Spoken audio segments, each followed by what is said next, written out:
નમસ્કાર દર્શક મિત્રો, હું છું એન્કર અર્પિતા પટેલ। દેશભરના તાજા અને સચોટ સમાચાર આપણી ભાષામાં જોવા માટે A1 અભિપ્રાય ન્યૂઝમાં આપનું હાર્દિક સ્વાગત છે। હવે જોઈએ મુખ્ય સમાચાર। જાફરાબાદ રાજકોટ એસટી બસમાં ચાલુ બસે બેભાન થયેલી યુવકને નર્સ દયાબેન મકવાણાએ જીવ બચાવ્યો। યુવકને સીપીઆર આપી દયાબેન મકવાણાએ માનવતા મેકાવી। હજુ પણ આ દુનિયામાં માનવતા જીવંત છે, કારણ કે એક નર્સ જે બસમાં મુસાફરી સમયે જ ખરા અર્થમાં માનવતા મેકાવી છે। અમરેલી જિલ્લાના રાજુલાની નામાંકિત સહજાનંદ હોસ્પિટલમાં નર્સ તરીકે દયાબેન મકવાણા નોકરી કરી રહ્યા છે।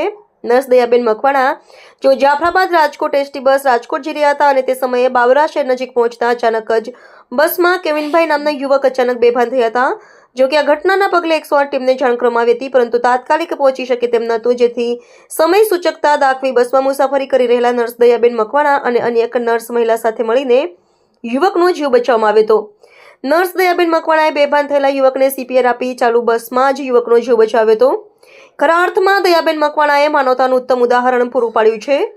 મુસાફરોએ દયાબેન મકવાણાની સેવા કાર્યને બિરદાવી હતી। કહેવાય છે ને, હજુ પણ દુનિયામાં માનવતા જીવંત રહી છે। દયાબેન મકવાણાએ કહ્યું કે આ તો મારી ફરજ હતી, કારણ કે કોઈ વ્યક્તિનો જીવ બચાવવો એ આપણી માનવતા છે।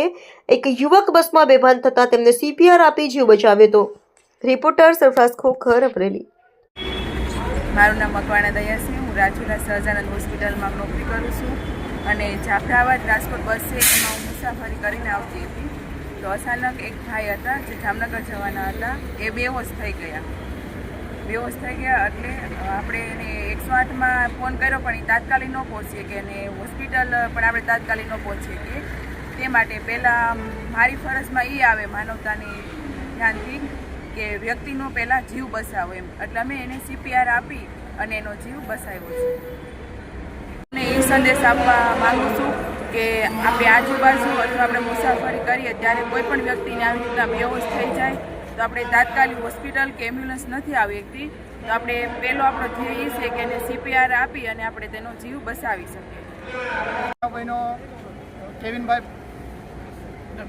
કેવિનભાઈ કરીને એક પેશન્ટ હતા, એમને હાર્ટની કોઈ પ્રોબ્લેમ હશે ખબર નહીં, એટલે એમને લુણકી બાબરા પહેલાં લુણકી જે સ્ટેન્ડ આવે ને ત્યાં પહોંચતા એ ભાઈને આંચકી જેવું આવવા માંડ્યું, એટલે મેં અને અમારા પેસેન્જરમાંથી બે બહેનો જે સ્ટાફ નર્સ તરીકે કામ કરતા હતા એ લોકોએ એમને સીપીઆર આપી અને બાબરા સુધી પહોંચ્યા। બાબરા આવતા એ નોર્મલ થઈ ગયા, જેમનો જીવ બચી ગયો છે।